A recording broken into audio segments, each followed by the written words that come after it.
Morning, Coach Richard here. Yesterday, I indicated I'd send something a little bit more detailed. Every day I receive data that comes across my desk from different, scientific publications, medical publications, general media, a whole host of things. A lot of it's gobbledygook, distraction. But I try to synthesize it a little bit for people I work with and get it out to particular customers or athletes I may be training or that sort of thing that may be relevant to them. But today I thought I would do something a little bit different. And that is synthesize something that I'm seeing happening. And we need to preface it with this very, very straightforward thing. And if you don't understand this or you don't want to agree with this particular part, you don't have to.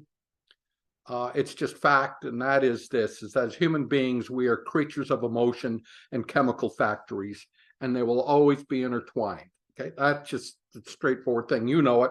Watch a scary movie and watch your body systems change, start to sweat, heart will increase, eat different foods, and maybe you start to fall asleep, whatever it is, start to think of something, and you start to get all jittery or whatever it is, right? So those are just very, very superficial things, but helps you understand that intertwining that takes place. The thing is this, is that as we look around the last several years, we see some very odd things. And odd things that we need to be concerned about if we care about the whole thing, that we are the director of our own destiny, that our degree of vigor and vitality and energy really is malleable, but it's able to be at least somewhat controlled by our own behaviors. Yes, there are a lot of outside forces and things that start to compromise those things, but the bottom line is this, is that you and I have the ability to be able to reach out and recharge our bodies in a way in which we have the best possible outcome, depending on the nature of our environment. So here's the thing. Let me share a couple of things here, screens that I've got ready to go. So I want to start here.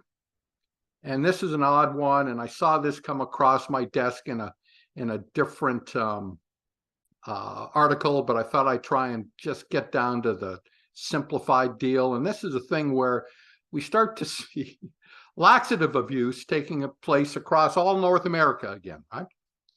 And what is happening? Well, we have an aging population, right? People haven't really been paying too much attention to their gut health or different things. They get older, things start to slow down. And it doesn't have to be that way, but it is that way for so many people. And yes, there are things you can do to help alleviate that. But the bottom line is the data shows us that they can't keep the stuff on the shelves enough. But there are two completely different trends in that. One is this aging population that maybe are doing this whole thing of processed foods and not really get enough fiber, different things into their body, getting into a state of dehydration, whatever it is that way, and just having problems. And the second thing is this increased use of medications that were designed for type 2 diabetics, but being used by a whole other class of folks for weight loss. And that's creating a whole host of other issues we start to see. One of the most common brand names on it is Ozempic. I forget the other names. It's not that important. The bottom line is this. It's just another case of where introducing different, call it chemical structures into the body to try and modify the body and create a whole host of other things going on. That, folks, is not necessarily a good indicator of, let me get rid of this floating controls here, really a good indicator of a healthful outcome over the long term. But it's something that we see, we can measure it, we can see the data. And how do we see the data? Well, I can't keep laxatives on the shelves. Isn't that interesting? Yeah. So the thing being is that then we turn around and we see something like this that comes about. And I go, wait a minute, what's this all about? Well, we see more and more adults taking ADHD medication, attention deficit disorder.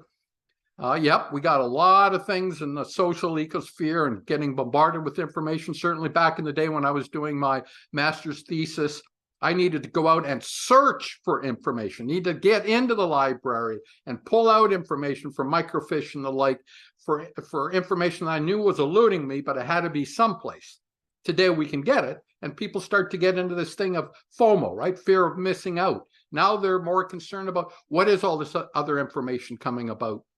Now, this was a thing out of Canada, but it was interesting. What did they start to find? Well, a compounding rate of 17% per year increase of ADHD medication by adults. So what is this again? Another chemical compound that goes into the body, try and modify mind and brain chemistry and these sorts of things in order to slow things down, but what it's really doing is speeding things up. Okay, a lot of this is really what I just call speed by a different name. Okay, that's what it is. We've been giving it to kids for a while and such. Who knows what the disruption we're doing long term? But the bottom line is it starts to get overprescribed. Yeah, it has a place. Okay, because there are people that are born and are dealing in a reality where things aren't balanced physically and chemically in their bodies, and things need to perhaps be modified, but not modified to the extent of which we see an increase that we've gone from. This is a BC study from, well, let's call it one out of every 1,000 to over 17 of every 1,000 adults now taking this sort of thing. Again, what is that all about? Again, chemically adulterating the human condition without dealing with what the underlying cause is. What we're trying to do is just get to some sort of treatment phase. Real big problem. So now I come back to then this, because I was reading articles as it was coming down my medical journal stuff and how we're finding microplastics and even different compounds of rubber in the blood, in various organs, lungs, even heart, liver, kidneys. We're finding all sorts of these just petroleum byproduct, things in the body tissues. And then I got this from Sky News. I said, okay, let me find some simple information to send out to somebody. And what was the emphasis on this? What people really more concerned about? Oh my God, it's the thing. It's these plastics are creating climate change because we're finding it now in the clouds. Yeah, we found it on the top of Mount Fuji. We found it in the high Arctic. We found them all over the place. What the ramifications of the human condition are, I don't know exactly. I really don't. I don't think anybody knows. But the bottom line is, it's probably not good. But the human genome was not predicated in its development in the whole thing of plastics. Yeah, that's the thing. So I started to read this, and I'm like going, oh my goodness gracious, right? What are we finding? Well, how much concentrations are finding in airborne microplastics, 6.7 to 13.9 pieces per liter, ranging in this thing of micrometers, or what we call microns. This is maybe what they're showing here a little bit big, but I don't want you to think about this going through or jammed up in your heart. That's not the deal. It's much smaller than that. The bottom line is the width of a red blood cell is what, if I remember now, 9 microns, maybe. I had a ophthalmic instrumentation company for a number of years, and I was dealing in that area. I can't remember exactly, but the bottom line is, it's that thing that I'm more concerned certainly about the nature of the human condition and what these things really mean to human beings, and how is it disrupting the endocrine systems and all the chemistry that is involved in our daily processes. Millions upon countless millions of chemical processes and signaling takes place in the body on a daily basis. And depending on the amount of stress and different things and environment and such, all those things try to adapt and change in order to provide the best possible outcome for our daily living. Okay. How do we start to think about these sorts of things? Well, not sure. Okay. All I know is there are things that we can do in order to give ourselves best outcomes, which I'll talk in a little bit about. But then I came across this. And I don't know all the underlying info. I usually dive into all the studies and see how they're all linked together. And this is a pre-published, this is a pre-print article. Hasn't gone through peer review, whatever that means these days, because a lot of that's pretty subject. But it is leading in the same trend that I see over and over and over again. And it was just another piece of information. I'm looking for good news, and I keep running into this sort of news. And I'm like saying, this isn't good, right? We start to see that the things that people were involved, remember, safe and effective and go get it, or you're going to kill your grandmother and those sort of things. Myself, of course, was never vaccinated. I looked at the data, after about 3, 4, 5 weeks, and I said, wait a minute, something's up here. Something that we're being told and reality are two completely different things. And I said, and I didn't kill grandma, and my mom just turned 95, and all sorts of things going on. Although I think the prime minister called me some sort of deplorable or baby killer or grandma killer or something or other here in Canada, because I did not do what I said I was going to do, or what they said I was supposed to do, but I did do. I didn't do. That sort of thing. Yeah, I couldn't get on airplanes, right? Trains, planes, and automobiles, that sort of thing. But that's me. I don't know what you did. I don't want you to feel bad about this. That's not the point. Never is the point. Never has been the point. Point being is, what can you do today with the information you have? And the thing is this, is what we've seen is that we have not seen a decrease in mortality, but we saw an increase in mortality, all-cause mortality. If you want a great book on that, Ed Dowd's book, was it Cause Unknown or Death Unknown? Ed Dowd, D-O-W-D. You may also be able to find, he's got a web updates on it if you're looking for it. But they went into various countries that didn't have cyclical, like winter and summer, and trying to discard that sort of seasonal adjustments because of flus and colds and the like. But what did they see at the end of the day is that one death for every 470 living persons in less than 3 years, measurable against any other death. Yeah, that's the thing. That's what they saw. That's what we saw going on. Yeah, we continue to see. It keeps coming down the piece. All-cause mortality is a good statistical model in which we can look at across a whole group of people and try and get rid of the biases across it. Again, I have not seen the underlying papers or such that they referenced in all of this. What I do know is this ties in exactly to the other information I have been seeing and I have referenced, and it was an easy read in order to get out to people that had particular interest in this subject. But I thought I'd bring it up to the whole group of people, because what they found in the whole piece on this is that the mortality patterns were pretty disturbing, just disturbing overall. After you were told, remember the thing, get an injection, it's going to stay located in the area. Well, false. I saw that Health Canada last week admitted, there are menstrual anomalies, but we really don't know to what extent or what level, because we chose not to track the information. In other words, what we don't track, we don't need to measure. And if we don't need to measure, we don't need to report. Yeah, that's the sort of thing that's going on. And I come back to this thing, the state of the human condition is always predicated upon what? Creatures of emotion and chemical factories, and all these things that are intertwined and operate with one another. Type of foods that we eat, type of thoughts that we have, it doesn't matter. The type of environmental other stressors that are involved. That the thing is this, is that you and I both know, we both know, I don't care how little you know or how much you know in the great scheme of things, we do know that we do have a degree of control over our own destiny, our own state of well-being. And that's where I come into play with so many people. Why?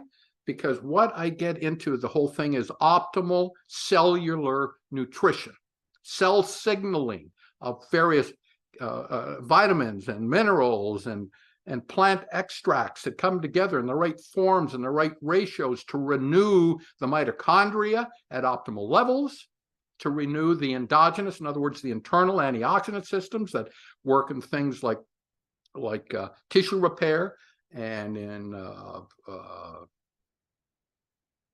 immune response, just a lot of different things. And it's been developed and only developed by the company that I work hand in hand with and have for 17 years or thereabouts, USANA Health Sciences.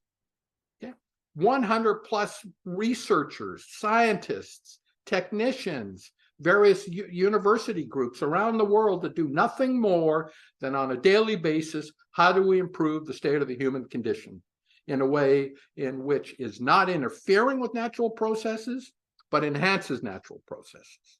And I mean enhances not from the standpoint of some bizarro thing, okay, like, steroids, and I don't mean that way. What I mean is try and reduce the degradation of the natural processes that take place because of our daily environmental living and increase it back to a youthful, vibrant state of just being awesome.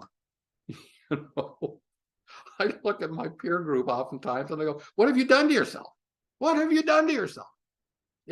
At 70 years of age, I sit there and I go, yeah, I don't have any aches or pains. And I wake up and I'm done sleeping and I get around and I roll around and I chase kids and I do all these things. It doesn't really matter what I do. It's about what do you want to do? And so these are not meant to scare you, right? But we do know this, is that the peaks in the all-cause mortality coincided exactly with the booster doses. Exactly. I was talking to a friend, an acquaintance of mine, a business owner here in my little town, and last week, and he said, after my booster, I have not felt the same. That was like months ago. I have not felt the same. And he was involved in the public all the time, and he had a lot of pressure and corporate pressure to abide by the, don't kill grandma, don't be a deplorable, that sort of thing, and went down that pike. I know a lot of athletes that found that their performance had gone downhill a fair bit, and we've been rebuilding that. But look at Joe Henry citizen, like me, like you, like most people, can rebuild it. But how do you do it? By providing an environment of optimal cellular nutrition. No tricks, no stuff like that. It takes a while, it comes together. But man, when you can live in a state of vigor and vitality and energy, when you find that all those people that are getting sick around you and you're feeling pretty doggone good, when you're able to tumble and roll around and such, as you age and you don't have, aches and pains and knees and backs and hips and things and stuff, right? When you're looking to increase human performance, maybe you're involved in age group athletics and you're wondering, boy, what's the edge? What's a little thing I can do by being healthier, by being more vibrant and vigorous? Yeah, that's what I do. Elite athletes, the same sort of thing. Why do they recover quicker between workouts? Why do they see less injury? Why do they see less illness? Why do they have greater mental acuity? Because of the work that we do to get them there. So understand that there's a lot of things from the outside that have created issues for you. I mean, issues, right? And yeah, you followed the line that people told you over and over and over again. And I get it, and I understand it, and I don't want you to feel bad about it. What I would like to see you do, really would like to see you do, is decide to do something about it starting today, because clearly what you've been doing is not working. And starting today, you're going to do something different. And I'm telling you, you're going to know the difference, and you'll know it big time. So if you want to know more, get hold of me. No, I'm not putting all these links up and things and stuff. If you want some reference to them, you'll get a hold of me. You will. But I do invite you to take a peek, take a look, be vibrant, be active, be happy, be in a great state of mental awareness.